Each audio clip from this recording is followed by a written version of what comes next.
Good evening everybody, मैं सोनू, आप देख रहे हैं मस्ती एकेडमी यूट्यूब चैनल। तो दोस्तों, हमने जो है कि इंडियन मैप जो है कि हम पिछले क्लास में क्या सीखे थे और जो है कि आज हम सीखने जा रहे हैं नेशनल वाटर वे, जिसको हिंदी में कहते हैं राष्ट्रीय, क्या कहेंगे, जल मार्ग। क्या कहते हैं? राष्ट्रीय जल मार्ग कहते हैं। देखिए, आपको जो है कि हम नेशनल हाईवे बता चुके हैं, यानी कि राष्ट्रीय राजमार्ग बता दिए हैं, लेकिन आज हम बताने वाले हैं राष्ट्रीय जल मार्ग, जिसको अंग्रेजी में नेशनल वाटर वे कहते हैं। देखिए, इसकी टोटल संख्या 6 है, लेकिन ये जो है ना कि ये सबसे अच्छा साधन है। अगर व्यापार का सबसे सस्ता साधन देखा जाएगा ना, तो वो सबसे सस्ता साधन होता है नेशनल वाटरवे, यानी कि क्या हो जाएगा, नेशनल वाटरवे सबसे सस्ता साधन होता है। आपको मैं बताऊंगा, एक बात आप याद रखेंगे कि जिसको आप खुश देखते हैं ना, खुश मतलब कि जो खुश है, एकदम हंस रहा है, तो जो खुश है ना, वो संघर्ष से क्या है, उसे दर्द ने पाला है। जो अभी आपको खुश दिख रहा है, उसे दर्द ने पाला है, और जो अभी चल रहा है ना, तो उसके पांव में छाला होगा। जो अभी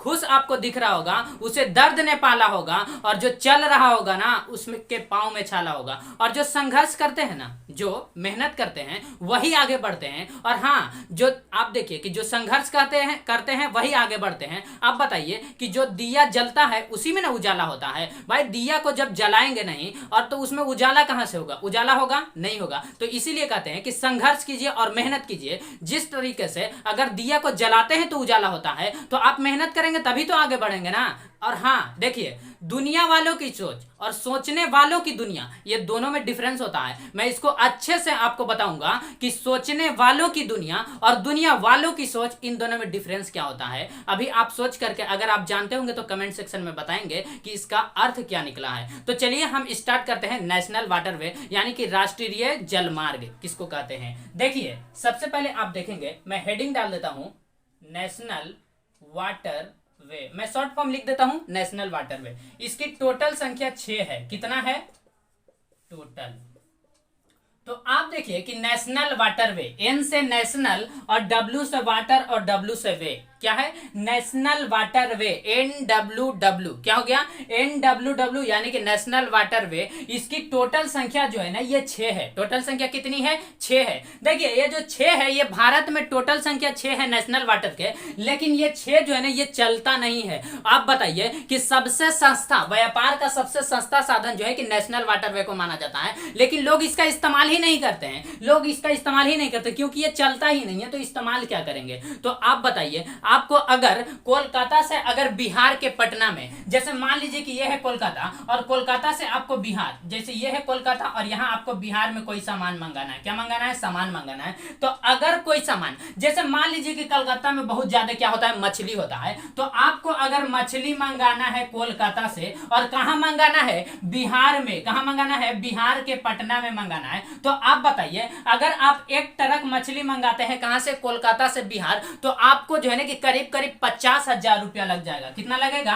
50,000 रुपया लगेगा। अगर आप मंगाते हैं तो कितना लगेगा? 50,000 रुपया आपको लगेगा कोलकाता से, अगर आप एक ट्रक मछली बिहार यानी कि पटना में मंगवाते हैं तो। और यही मछली यदि आप एक ट्रक के जगह आप एक जहाज से अगर मंगवाते हैं, देखिए, हवाई जहाज जो होता है ना, वो तो और महंगा होता है। हवाई जहाज वो और महंगा होता है, लेकिन ये जो आप देख रहे हैं नेशनल वाटर वे, ये व्यापार का सबसे सस्ता साधन है। अगर इसका इस्तेमाल आने वाले जो है कि 10 से 15 सालों के अंदर में, मुझे उम्मीद है कि जो है कि जहाज का ही जो है कि पानी वाला जहाज, यानी कि नेशनल वाटर वे का ही इस्तेमाल किया जाएगा, क्योंकि पेट्रोल इतना महंगा है और डीजल इतना महंगा हो चुका है, जिसके वजह से आप देखेंगे, आप देखिए कि यहाँ जो आप देख रहे हैं कि एक ट्रक मछली अगर हम कोलकाता से कहां मंगाए? बिहार के पटना में, तो 50,000 रुपया लगा है। अगर हम इसी से मंगवाते नेशनल वाटरवे से, तो महज 10,000 रुपया, कितना? 8 से 10,000 रुपया में हम कहां से? कोलकाता से। और कहां मंगवा लेते? बिहार में हम मछली मंगवा लेते। देखिए, उतना ही मछली ये भी लाएगा और ये भी उतना ही मछली लाएगा, लेकिन पैसा देखिए कहां ज्यादा लग रहा है। हाँ, टाइम की बचत होती है। यहां आप देखेंगे, अगर आप जहाज से, ये पानी वाला जहाज से, यानी कि नेशनल वाटरवे से अगर आप मछली मंगाते हैं, तो इसको आने में वक्त लगेगा, जबकि ये उससे पहले लाएगा। और इससे पहले जो आपका हवाई जहाज होगा ना, हवाई जहाज, वो सबसे पहले पहुंचा देगा। तो देखिए कि जो जल्दी पहुंचाता है उसमें ज्यादा पैसा लग रहा है, इसमें वक्त लगता है आने में, लेकिन ये सबसे सस्ता साधन होता है। क्या होता है? सबसे सस्ता साधन। तो आइए हम समझते हैं डिटेल से कि ये जो नेशनल वाटरवे है, यानी कि NWW, राष्ट्रीय जल मार्ग, आपको हम राजमार्ग बता चुके हैं। पूरे भारत में जितने भी राष्ट्रीय राजमार्ग है हम उसको बताए थे। राष्ट्रीय राजमार्ग का जनक अशोक को कहा जाता है। NH1, NH1A, NH2, national highway 3, national highway 4, national highway 5, national highway 6, national highway 7, national highway 8, national highway 9, national highway 10 और नेशनल हाईवे 10A और नेशनल हाईवे क्या बताए थे? 47 बताए थे। तो आई होप आप अगर उसको नहीं देखे हैं तो आप जो है कि उसको उस क्लास को देख लेंगे, यानी कि राष्ट्रीय राजमार्ग को। किसको देखेंगे? राष्ट्रीय राजमार्ग। तो आइए हम समझते हैं डिटेल से नेशनल वाटरवे को कि कितनी है। इसकी संख्या तो हम बता दिए कि टोटल 6 है, और उसको जो है कि हम आपको समझाते हैं। चलिए इसको मिटा देता हूं, नोट डाउन कर लिए होंगे। मिटा दूं? चलिए मिटा देते हैं, ध्यान से देखेंगे। चलिए देखिए, हम आपको जो है कि भारत के नक्शे के माध्यम से, किसके जरिए बताएंगे? भारत के नक्शे, ताकि आपको जो है कि देखने में आसानी होगा। आप गौर से देखेंगे, आप भी जो है ना कि भारत का नक्शा बनाते चलेंगे ताकि आपको भी आसानी होगा।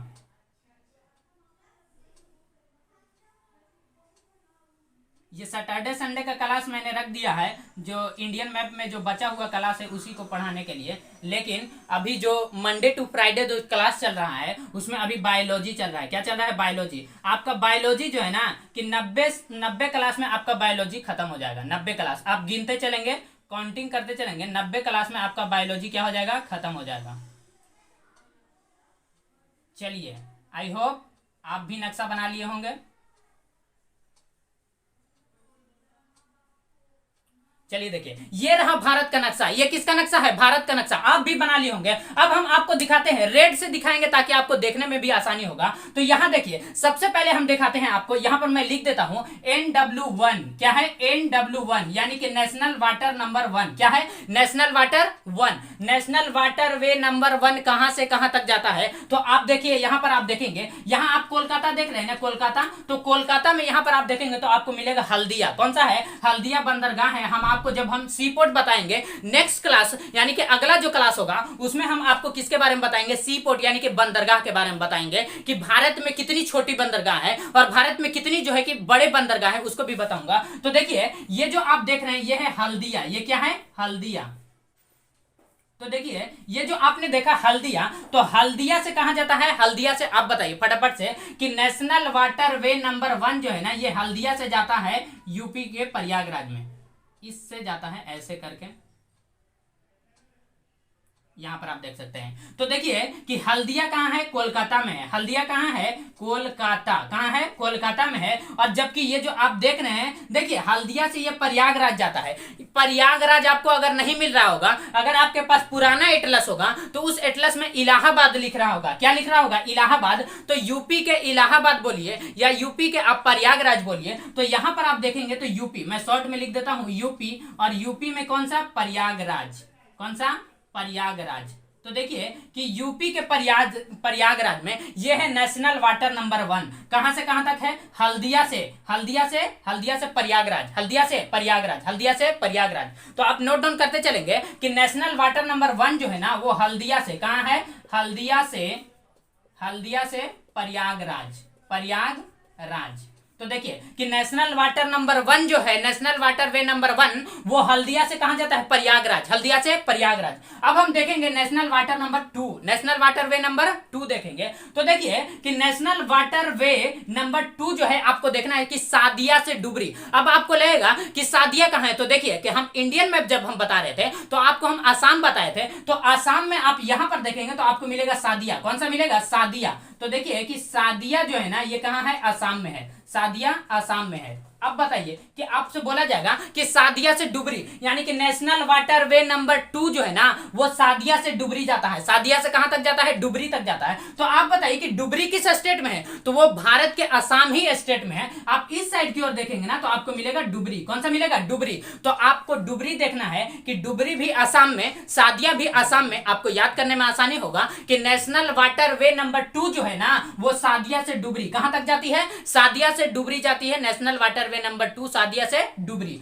सादिया से डुबरी। आप रिपीट करते चलेंगे ताकि आपको याद होगा। यहां पर मैं लिख देता हूं डुबरी। देखिए आप अगर देखेंगे, अगर आपको डुबरी जगह नहीं मिल रहा है तो आप क्या करेंगे कि यहां से जो ब्रह्मपुत्रा नदी आती है, तो ब्रह्मपुत्रा नदी को आप देखेंगे कि आसाम से होते हुए और इसके यानी कि आप ब्रह्मपुत्रा नदी देखेंगे ना, तो ऐसे ब्रह्मपुत्रा नदी जा रही है, तो इसके जस्ट ऊपर थोड़ा सा यहां पर देखेंगे ना तो आपको मिलेगा डुबरी। कौन सा मिलेगा? डुबरी। तो डुबरी जो है कि आप जो देखें कि नेशनल वाटर वे नंबर 2 जो है ना वो सादिया से डुबरी कहां तक जाती है? सादिया से डुबरी। तो आप लिख लेंगे कि नेशनल वाटर वे NW2 क्या होगा? NW2। तो NW2 जो है ये कहां से कहां तक जाती है? सादिया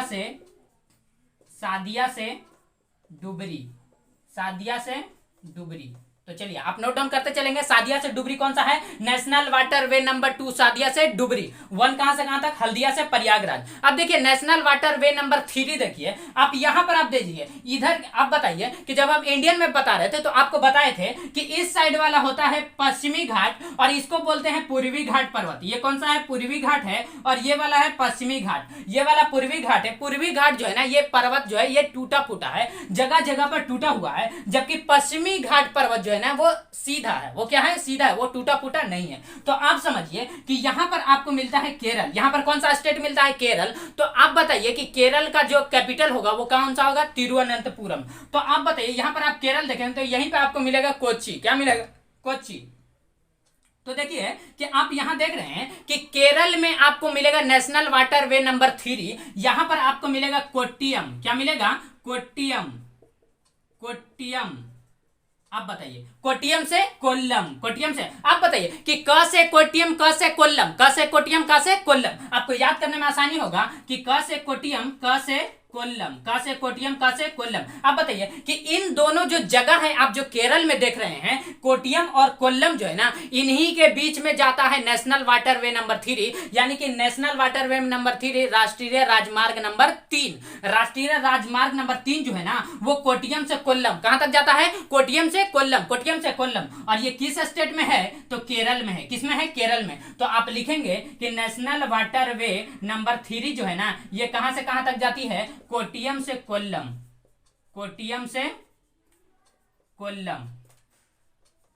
आपको दिख रहा होगा कोट्टियम से कहां? कोल्लम, कोट्टियम से कोल्लम। रिपीट कीजिए। आप बताइए कि national water way number 1 Haldia से प्रयागराज, हल्दिया से इलाहाबाद, हल्दिया से प्रयागराज, हल्दिया से इलाहाबाद। आप बोल सकते हैं कि कलकत्ता से यूपी, कलकत्ता से यूपी। आप बताइए कि नेशनल वाटर वे नंबर 2 जो है वो सादिया से डुबरी, सादिया से डुबरी। दोनों कहां है? आसाम में। सादिया से डुबरी असम में। नेशनल वाटर वे नंबर 3 जो है वो कोट्टियम से कोल्लम, कोट्टियम से कोल्लम, कोट्टियम से कोल्लम। ये कहां आता है आपका? कोट्टियम से कोल्लम। कोट्टियम से कोल्लम कहां है? आप फटाफट से बताइए कि कोट्टियम से कोल्लम जो आपका केरल में है। कहां है? केरल में। अब हम देखते हैं नेशनल वाटर वे नंबर 4। कौन सा देखेंगे? National water way. हम कितना बताए हैं कि नेशनल वाटर वे आपको 6 बताएंगे, लेकिन ये कोई चालू नहीं है, ये कोई चालू नहीं है, यानी कि इसका इस्तेमाल नहीं किया जा रहा है। आने वाले 10 से 15 सालों के बीच में जो है ना कि इसका इस्तेमाल होना शुरू हो जाएगा। आई होप आप देखेंगे। देखिए यहां पर आपने जो देखा, ये आप जो देख रहे हैं ना ये वाला भाग, ये वाला है काकीपाड़ा, काकीनाडा, काकीनाडा, काकीनाडा। यहां देख रहे हैं, यहां देख रहे हैं कि नहीं? काकीनाडा। तो आपने देखा ये है national water way number 4 NW4। NW4 कहां से कहां तक जाता है? काकीनाडा। काकीनाडा आपको मिलेगा अरुणाचल प्रदेश में। काकीनाडा कहां मिलेगा? अरुणाचल प्रदेश में। मैं इसमें शॉर्ट में AP लिख देता हूं, अरुणाचल प्रदेश। काकीनाडा अरुणाचल प्रदेश में है। और यहां जो आप देख रहे हैं काकीनाडा अरुणाचल प्रदेश से चेन्नई, अरुणाचल प्रदेश से कहां है? अरुणाचल प्रदेश से चेन्नई मिलेगा काकीनाडा। काकीनाडा कहां से कहां तक है? अरुणाचल प्रदेश से चेन्नई, अरुणाचल प्रदेश से चेन्नई। तो काकीनाडा आप जो देखें यह अरुणाचल प्रदेश से चेन्नई, कौन सा? National water way number 4। तो काकीनाडा, काकीनाडा, काकीनाडा से कहां तक जाता है? आप ध्यान से देखेंगे कि काकीनाडा से चेन्नई, काकीनाडा से चेन्नई। तो आप बताइए कि चेन्नई में भी तो कोई जगह होगा जो चेन्नई में जाता होगा। तो आप बताइए यहां पर फटाफट से कि चेन्नई में वह कौन सा जगह है, ये आपको बताना है कि चेन्नई में वो कौन सा जगह। ये मैं भी बता सकता हूं, लेकिन आपको एक क्वेश्चन दे देता हूं कि यहां जो आप देख रहे हैं कि नेशनल वाटर वे नंबर जो 4 है वो काकीनाडा, काकीनाडा कहां है? अरुणाचल प्रदेश में है। जबकि ये बताना है ये जगह चेन्नई में कौन सी जगह है जहां जहां नेशनल वाटरवे नंबर 4 जाता है तो वो काकीनाडा से कहां जाता है, मैं बता दिया हूं कि चेन्नई में, लेकिन चेन्नई के उस जगह का नाम आपको खुद बताना है, आपको खुद बताना है। अब देखिए, अब हम देखते हैं नेशनल वाटरवे नंबर 5। कौन सा देखेंगे, नेशनल वाटरवे नंबर 5। तो आप देखिए यहां पर आप जब देखेंगे आंध्र प्रदेश से ऊपर की ओर देखेंगे और कोलकाता से नीचे की ओर देखेंगे तो आपको मिलेगा ओडिशा। कौन सा शहर स्टेट मिलेगा, ओडिशा। तो देखिए यहां पर आप देखेंगे ओडिशा, ओडिशा से ओडिशा ही जाता है, ओडिशा से ओडिशा ही जाता है नेशनल वाटरवे नंबर 5। मैं इस साइड के ऊपर लिख देता हूं, national waterway NW5, national waterway यानी कि राष्ट्रीय जलमार्ग नंबर 5। तो ये जो है ना, ये कहां से कहां तक जाता है, ये ओडिशा में ही जाता है। कहां जाता है, ओडिशा में। कहां जाता है, ओडिशा। कहां जाता है, ओडिशा में ही जाता है, यानी ओडिशा से ओडिशा में ही जाता है। तो आप बताइए कि ओडिशा से ओडिशा जा रहा है, जैसे बोला जाएगा कि हम पटना में ही है, लेकिन पटना में है और दूसरा जगह पे भी बोल रहा है कि हम भी पटना में है, तो दोनों दो जगह पर है। मान लिया हमने कि वो पटना में, वो स्टेट पटना में है, जबकि किस जगह पर है उस जगह का तो नाम होगा ना। तो ये बताइए कि ये जो ओडिशा है यानी कि नेशनल वाटरवे नंबर जो 5 है, यानी कि राष्ट्रीय जलमार्ग नंबर 5 जो है ना, वो ओडिशा में है। कहां है, ओडिशा में है। तो ओडिशा में किस जगह पर है नेशनल वाटरवे नंबर 5 जो है ना, वो ओडिशा में है। कहां है, ओडिशा में। तो आप बताइए कि दो जगह अगर बोले कि दो आदमी पटना में है, दो आदमी, जैसे मान लीजिए कि यह एक पटना क्या है, स्टेट है, और बोले कि हम भी पटना में है, ए और बी भी दोनों एक फोन पर बात कर रहा है, तो दोनों कह रहा है कि हम भी पटना में, हम भी पटना में। तो आप बताइए कि दोनों पटना में है लेकिन दोनों दो जगह पर ना है, दोनों पटना में है लेकिन दोनों दो जगह पर। कई कंडीशन हो सकता है, दोनों एक जगह पर हो सकता है, दोनों दो जगह पर हो सकता है, और बहुत सारे कंडीशन हो सकता है। तो इसमें आपने देखा कि ये जो आप देख रहे हैं कि ओडिशा में है national waterway number 5, national waterway यानी कि राष्ट्रीय जलमार्ग नंबर 5 जो है वो ओडिशा में है। ओडिशा में आप देखेंगे यहां पर आपको मिलेगा तालचेर, मैं इसको मिटा करके लिखता हूं। तो ओडिशा में नेशनल वाटरवे नंबर 5 है, वो तालचेर से धमरा, तालचेर से नाम थोड़ा उटपटांग है बट याद हो जाएगा, आप एक दो बार देखेंगे तो नेशनल वाटरवे नंबर जो 5 है ना, वो ओडिशा में है, और जो है कि तालचेर से धमरा है, तालचेर से धमरा, तालचेर से धमरा, तालचेर से धमरा, तालचेर से धमरा। अब आप देखिए नेशनल वाटरवे नंबर 6, कौन सा, नेशनल वाटरवे नंबर 6, आप देखेंगे कि असम में ही एक और है, असम में ही एक और है। यहां देखिए, यहां पर आप देखेंगे तो आपको देखने में लगेगा, देखिए ये जो है ना कि बांग्लादेश में भी जाता है, कई जगह पर जुड़ा हुआ है, ये इस साइड की ओर भी जाता है और ये जो है कि इस साइड की ओर भी जाता है। तो आपको याद रखना है कि ये जो नेशनल वाटरवे नंबर 6 है, नेशनल NW6 जो है ना, ये कहां से कहां तक जाता है, भंगा, भंगा आप देखेंगे, भंगा से लखीमपुर, भंगा से लखीमपुर कहां है, असम में, असम, देखिए असम में है, असम भी बोलते हैं लोग, तो असम में है, कहां से है, भंगा से लखीमपुर। देखिए आपको लखीमपुर यूपी में भी मिलेगा बट वो नहीं, भंगा से लखीमपुर, भंगा से लखीमपुर। तो आप रिपीट कीजिए ऊपर से कि नेशनल वाटरवे नंबर 1 जो है कि हल्दिया से प्रयागराज, यानी हल्दिया से इलाहाबाद, यानी हम कह सकते हैं कि कलकत्ता से यूपी। नेशनल वाटरवे नंबर 2 जो है वो सादिया से डुबरी, कहां तक, सादिया से डुबरी, और सादिया से डुबरी ये कहां, असम में है। नेशनल वाटरवे नंबर 3 देखिए कि आप बोलिए कि कोट्टियम से कोल्लम, कोट्टियम से कोल्लम कहां है, केरल में है, कोट्टियम से कोल्लम केरल, कोट्टियम से कोल्लम केरल, मैं यहां पर केरल लिख देता हूं, केरल, कोट्टियम से कोल्लम केरल है। तो आप देखिए कि नेशनल वाटरवे नंबर जो 4 है, सॉरी नेशनल वाटरवे नंबर 4 वो कहां से, काकीनाडा से चेन्नई, चेन्नई में, ये आपको खुद बताना है कि चेन्नई में जो है ना कि ये किस जगह पर है, चेन्नई में किस जगह पर है। नेशनल वाटरवे नंबर 5 देख रहे हैं कि ये दोनों ओडिशा में है, दोनों ओडिशा में ही है, यानी तालचेर से धमरा, तालचेर से धमरा, तालचेर से धमरा। नेशनल वाटरवे नंबर 6 जो है वो आपको मिलेगा भंगा से लखीमपुर, भंगा से लखीमपुर जो कि कहां है, असम में, जो कि कहां है, असम में। तो आई होप आप समझ गए होंगे कि नेशनल वाटरवे नंबर 6 जो है ना वो कहां से कहां तक, यानी कि किस स्टेट से किस स्टेट में जाता है, और उस स्टेट के किस डिस्ट्रिक्ट से किस डिस्ट्रिक्ट में जाता है, इसको आप समझ गए होंगे। तो चलिए अब हम बताते हैं कि समुद्री तट के बारे में बताएंगे कि तट किसको कहा जाता है, और जो है कि इसकी दूरियां कहां से मापी जाती है, और जहां से दूरी मापी जाती है उसको क्या कहा जाता है, इतनी दूरी को क्या नाम दिया जाता है, मछली जहां से निकाला जाता है उसको क्या बोला जाता है, जहां से ये पेट्रोल निकाला जाता है यानी खनन उत्पादन किया जाता है उसको क्या बोला जाता है। मान लीजिए कि किस देश का जो है कि जहाज हमारे देश के कहां तक समुद्र तक आ सकता है, इसके बारे में बताते हैं। तो चलिए इसको मिटा दूं, चलिए अगर नोट डाउन नहीं किया तो वीडियो को पॉज करके स्क्रीनशॉट ले लेंगे, क्योंकि अब हम मिटा देते हैं इसको। चलिए मिटा देते हैं।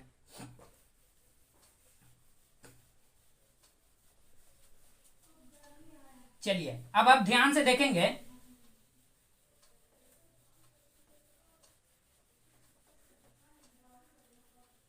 चलिए मैं फिर से एक भारत का नक्शा बना लेता हूं, आप लोग भी बनाते चलेंगे।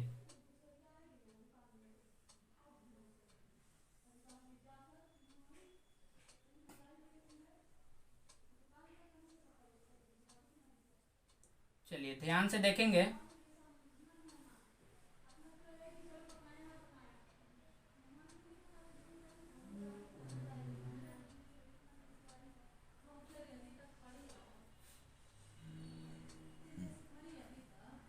चलिए देखिए ये क्या रहा, नक्शा बना लिए, आप भी बनाते चलेंगे।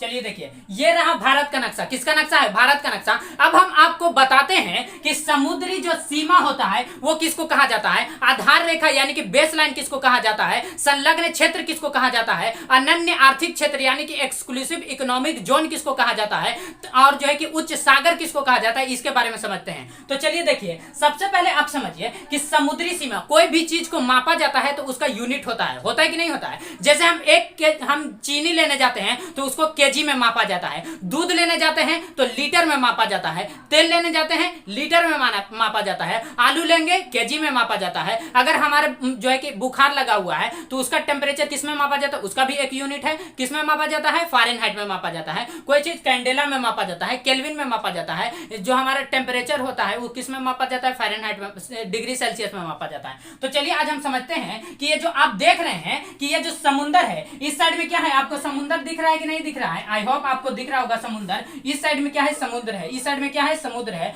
तो आप देखिए कि समुद्री सीमा, अगर मान लिया जाए कि कोई समुद्र का कोई जहाज है, मान लीजिए कि भारत का कोई समुद्री जहाज है और जो कि कहां है, समुद्र में है। अगर पूछा जाएगा कि आप जो है कि जैसे हम केरल में है, जैसे हम मान लीजिए कि हम चेन्नई में है, कहां है, चेन्नई में, हम चेन्नई से पूछेंगे कि आप हमसे कितना दूरी पर है। जैसे मान लीजिए कि यहाँ पर पानी वाला जहाज है, यहाँ पर क्या है, पानी वाला जहाज है। तो पूछेंगे कि ए नाम का ये जहाज है, ए नाम का ये जहाज है। तो पूछा जाएगा कि आप बताइए कि आप चेन्नई से कितना दूरी पर समुद्र में है। तो इसको कैसे बताया जाएगा, कहीं पे होता है धंसा हुआ, कहीं पे उठा हुआ। अगर मान लिया जाएगा कि दो इंजीनियर को भेज दिया जाएगा कि आप जो है कि चेन्नई से इस जहाज की दूरी बताइए, तो कोई यहां से मापेगा, कोई यहां से मापेगा। तो आप बताइए कि जो यहां से मापेगा उसका डिस्टेंस ज्यादा हो जाएगा क्योंकि यह धंसा हुआ क्षेत्र है, और कोई यहां से मापेगा तो उसका डिस्टेंस कम हो जाएगा कि नहीं। तो इसी कारण से जो है ना कि यहां पर एक बेस लाइन खींचा गया है जिसको आधार रेखा कहते हैं। देखिए मैं रेड से खींच देता हूं इसको मिटा करके, देखिए मैं रेड से खींचता हूं, इसको आधार रेखा कहा जाता है। क्या कहा जाता है, आधार रेखा। दोनों साइड में मैं खींच देता हूं, देखिए आप रेड से खींच देता हूं, देखेंगे ध्यान से, देखिए इसी को आधार रेखा कहा जाता है। इसी को क्या कहा जाता है, आधार रेखा। तो ये आप जो देख रहे हैं ना, इसको आधार रेखा क्या कहेंगे, आधार रेखा। तो देखिए कि समुद्र की जितनी दूरियां मापी जाती है ना वो आधार रेखा से मापी जाती है। कहां से मापी जाती है, आधार रेखा से। तो समुद्री दूरियां जो मापी जाती है वो कहां से मापी जाती है, आधार रेखा से। तो नंबर 1 हम समझे आधार रेखा, आधार रेखा जिसको अंग्रेजी में बेस लाइन कहते हैं। क्या कहते हैं, बेस लाइन इसको कहते हैं, बेस लाइन। तो देखिए कि सभी दूरियां, समुद्र की सभी दूरियां जो मापी जाती है ना वो आधार रेखा से मापी जाती है। कहां से मापी जाती है, आधार रेखा से मापी जाती है। आप बताइए कि आप समुद्र के जो लेवल होता है, आपका अगर जो घर है, जैसे मान लीजिए कि आप हैं कहां, आप पटना में है, कहां है, आप पटना में है, और कोई मान लीजिए कि यूपी में है, कोई कहां है, यूपी में है। जैसे मान लीजिए कि पटना में ही, मान लीजिए पटना में ही, कोई मान लीजिए कि खास पटना में है गांधी मैदान, कहां है, गांधी मैदान, और कोई जो है कि दानापुर में है, कहां है, दानापुर में। तो आप बताइए कि इसके घर की ऊंचाई, इसके घर की ऊंचाई, इसका मान लीजिए कि इसका जो घर है वो ऊंचा पर है, कितना है, ऊंचा पर बना हुआ है, और इसका नीचा पर बना हुआ। तो आप कैसे बताएंगे कि इसका घर मेरे घर से कितना ऊंचा है। इसको मापने के लिए जो है ना कि समुद्र का जो लेवल होता है ना उससे मापा जाता है। जब हम आगे बताएंगे तो ये सब चर्चा आएगा, जब हम जियोग्राफी बताएंगे आपको ना तो उसमें बताएंगे। अभी हम इंडियन मैप बता रहे हैं। तो चलिए देखिए कि ये जो आप देख रहे हैं कि समुद्री सीमा, जितने भी समुद्री सीमा होता है वो आधार रेखा से मापी जाती है। कहां से मापी जाती है, आधार रेखा से मापी जाती है। इसी को हम कहते हैं, जैसे आप पटना में देखेंगे तो पटना में समुद्र यानी गंगा नदी के किनारे बाला घाट, बांस घाट, और जो है कि बहुत सारे घाट है, जो है कि गाय घाट, बहुत सारे घाट है। तो उसी प्रकार देखिए कि समुद्र के किनारा को घाट नहीं कहा जाता है, समुद्र के किनारा को बीच कहा जाता है। जबकि आप ध्यान रखेंगे कि नदी के किनारा को घाट कहा जाता है। जैसे एक गाना भी है कि गोवा वाले बीच में, है कि नहीं, गोवा वाले बीच में, और जो है कि आगे गाना क्या है मुझे पता नहीं है, बस इतना सा याद है। तो यहाँ जो आप देख रहे हैं कि ये जो आप देख रहे हैं कि ये जो बेस लाइन है इसको क्या कहेंगे, बेस लाइन। मैं यहाँ पर लिख देता हूं बेस लाइन, यानी कि समुद्री सीमा जो होती है ना वो बेस लाइन से मापी जाती है। जैसे मान लिया जाए कि समुद्र में कोई जहाज है ए नाम का, अगर पूछा जाएगा कि चेन्नई से उस जहाज की दूरी कितनी है तो आप नहीं बता सकते हैं। उसको बताने के लिए आपको एक आधार रेखा खींचेंगे, तो आधार रेखा खींचने के बाद ही आप किसी जो है कि जहाज की दूरी आप बता सकते हैं कहीं से। अब देखिए, आप जैसे ही समुद्री रेखा से यानी कि इस जो है कि बेस लाइन से आगे की ओर बढ़ेंगे तो आपको मिलेगा समुद्री सीमा। चलिए दिखाते हैं, इसको मिटा देता हूं। चलिए अब आप देखेंगे समुद्री सीमा, मैं ब्लैक से कर देता हूं। देखिए आप बताइए कि यहां से ये जो आप देख रहे हैं, आप बताइए कि ये जो बेस लाइन देख रहे हैं ना, बेस लाइन से 12 नॉटिकल मील, बेस लाइन से 12 नॉटिकल मील आप दूर देखेंगे, ये क्या है, इसको कहते हैं समुद्री सीमा।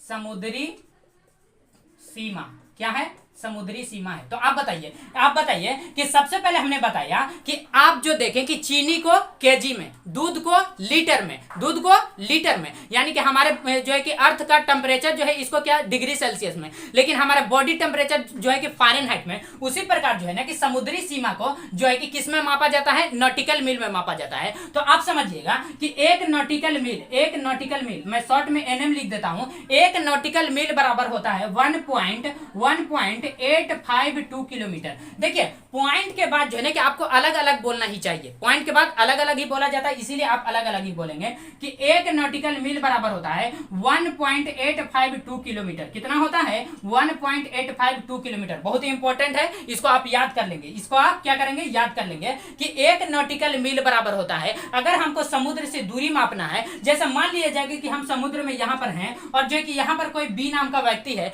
पूछेगा कि आपका जो है ना कि इस बेस लाइन से आपका डिस्टेंस कितना है, तो हम उसको बताएंगे नॉटिकल मील में, तो उसको समझ में नहीं आएगा। लेकिन यदि हम उसको किलोमीटर में बताएंगे तो वो समझ में आ जाएगा, क्योंकि किलोमीटर उसने देखा है बट नॉटिकल मील नहीं देखा है। तो समुद्री सीमा को नॉटिकल मील में मापा जाता है। तो आप बेस लाइन से 12 नॉटिकल मील, बेस लाइन से अगर 12 नॉटिकल मील दूर जाते हैं, मैं एनएम लिख देता हूं, 12 नॉटिकल मील दूर जाते हैं तो उसको समुद्री सीमा कहा जाता है। अब देखिए ये जो समुद्री सीमा है ना, आप बताइए ये भारत देश है, ये क्या है, इंडिया है, तो भारत देशों का ये समुद्री सीमा है। तो मान लीजिए कि कोई जहाज, अगर चीन का कोई जहाज ये समुद्री सीमा के अंदर आता है तो क्या उसको आया दिया जाएगा, नहीं। वो जो है कि बिना अनुमति के, बिना इस भारत देश के अनुमति के वो चीन का जो जहाज है वो जो है कि इस देश में नहीं आ सकता है, यानी कि इस समुद्री सीमा के अंदर नहीं आ सकता है। अब बताइए कि अब जो यहां से आप देखेंगे कि समुद्री सीमा से आप जो है कि 24 नॉटिकल मील, समुद्री सीमा से नहीं, समुद्री सीमा से 12 नॉटिकल मील, लेकिन आधार रेखा से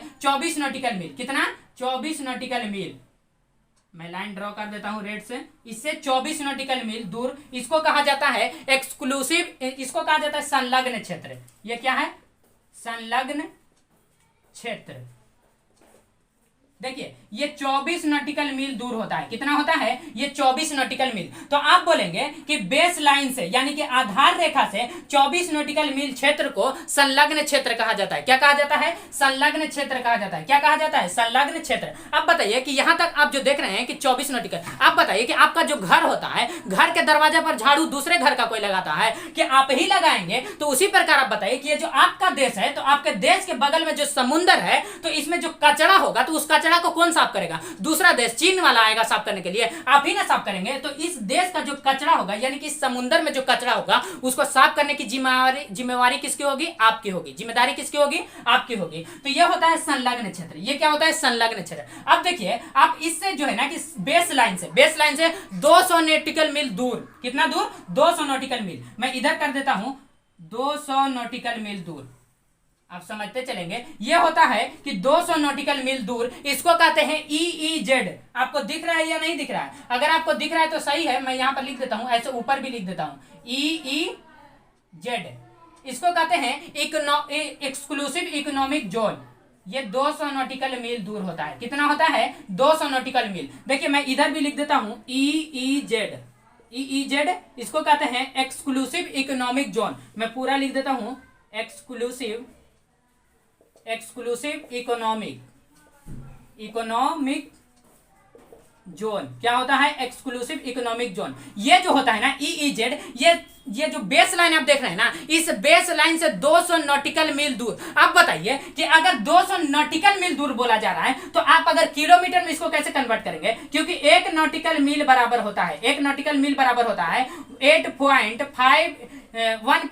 कितना होता है 1.852 किलोमीटर। कितना होता है 1.852 किलोमीटर। तो 200 नॉटिकल मील दूर होता है ना, तो इसको गुना कर देंगे कि 200 को गुना कर देंगे कितना से 1.852 किलोमीटर। कितना से 852 किलोमीटर से गुना करेंगे। तो आप बताइए कि यह तो 0 का 0, 2 दूना का 4, 5 दूना 10 का 0 बाकी है, 8 दूना 16, 1 17 के साथ बाकी है और 2 1 3। आप बताइए 2 0 लगा दीजिए और 3 अंक के बाद, तो ये हो जाएगा 370 किलोमीटर, 370.4 किलोमीटर। यानी कि हम बोलेंगे कि बेस लाइन से 370.4 किलोमीटर की जो दूरी होगी ना, उसी को हम कहते हैं EEZ, यानी कि एक्सक्लूसिव इकोनॉमिक जोन। क्या होता है एक्सक्लूसिव इकोनॉमिक जोन। तो आप बताइए कि इसमें करना क्या होता है, एक्सक्लूसिव इकोनॉमिक जोन में इसमें करना क्या है, इससे हमको क्या मतलब है। तो देखिए अगर इस एरिया तक, अगर 200 नॉटिकल मील दूर तक अगर वहां पर जो है ना कि कोई पेट्रोलियम मिल गया, जैसे हमारी समुद्री जहाज गई, उसको पता चला कि यहाँ पर पेट्रोलियम है, वैज्ञानिक जाकर पता लगाया, तो हम उसको खोद करके निकाल सकते हैं। क्या कर सकते हैं, यानी कि वो जो है कि अदर कंट्री का भी 200 नॉटिकल मील दूर तक उसको निकाल सकता है। यहां पर मान लीजिए कि बहुत सारा मछली है, तो आप उस मछली को मार सकते हैं 200 नॉटिकल मील दूर तक। यहां पर मान लीजिए पेट्रोलियम निकला, खनन निकला, कोयला निकला, तो आप उसको निकाल सकते हैं। तो ये होता है एक्सक्लूसिव इकोनॉमिक जोन। इसको हिंदी में कहते हैं अनन्य आर्थिक क्षेत्र। क्या कहते हैं, अनन्य आर्थिक क्षेत्र, अनन्य आर्थिक क्षेत्र। अंग्रेजी में कहते हैं एक्सक्लूसिव इकोनॉमिक जोन। इसका शॉर्ट फॉर्म होता है EEZ। और ये जो होता है कि बेस लाइन से 200 नॉटिकल मील दूर होता है। अगर इसको किलोमीटर में बोलेंगे तो कितना है 370.4 किलोमीटर। अब देखिए, अब हम समझते हैं इसके बाद जो होता है, यानी कि 200 नॉटिकल मील दूर, अगर आप समुद्र से 200 यानी कि बेस लाइन से 200 नॉटिकल मील दूर, 200 नॉटिकल मील से अगर आप आगे जाते हैं ना, तो उसी को क्या कहा जाता है, उसी को कहा जाता है उच्च सागर। क्या कहा जाता है, उच्च सागर। तो आप देखिए, आप उसके बारे में समझिए, उसको क्या कहा जाता है, उच्च सागर। और उस पर जो होता है ना, उस पर जो होता है कि अंतरराष्ट्रीय सीमा लागू हो जाते हैं, उस पर अंतरराष्ट्रीय कानून लागू हो जाते हैं। किस पर, अंतरराष्ट्रीय कानून। अंतरराष्ट्रीय कानून क्या हो जाते हैं, लागू हो जाते हैं। किस पर, 200 नॉटिकल मील। यानी कि बेस लाइन से 200 नॉटिकल मील अगर आप दूर जाएंगे ना, तो उस पर अंतरराष्ट्रीय कानून लागू होते हैं। क्या होते हैं, अंतरराष्ट्रीय कानून। उस पर आप कुछ नहीं कर सकते हैं, उस पर क्या होता है, अंतरराष्ट्रीय कानून लागू होते हैं। तो आई होप आप समझ गए होंगे कि यानी कि NWW नेशनल वाटरवे, राष्ट्रीय जलमार्ग जो है कि संख्या कितनी है, 6 है टोटल। मैंने टोटल संख्या बताया। और जो है कि अंतरराष्ट्रीय बेस लाइन, आधार रेखा, समुद्री सीमा, संलग्न क्षेत्र, इकोनॉमिक एक्सक्लूसिव इकोनॉमिक जोन यानी कि अनन्य आर्थिक क्षेत्र, और जो एक उच्च सागर किसको कहा जाता है। नेक्स्ट क्लास में हम बताएंगे किसके बारे में, यानी कि हम सी पोर्ट के बारे में बताएंगे, बंदरगाह के बारे में बताएंगे कि भारत में जो है ना कि वो छोटे 13 बंदरगाह हैं, जबकि बड़े, देखिए बड़े 13 बंदरगाह हैं और छोटे 200 बंदरगाह हैं। तो छोटे बंदरगाह किसके अधीन होता है, छोटे बंदरगाह जो 200 होता है वो होता है राज्य सरकार के अधीन होता है, जबकि 13 जो बड़े बंदरगाह है ना, वो केंद्र सरकार के अधीन होता है। तो हम आपको 13 बड़े बंदरगाह को जो है कि नेक्स्ट क्लास में, यानी कि जो कल का क्लास होगा, उसमें आपको याद कराएंगे चंद सेकंडों में। तो मिलते हैं नेक्स्ट क्लास में, तब तक के लिए जय हिंद।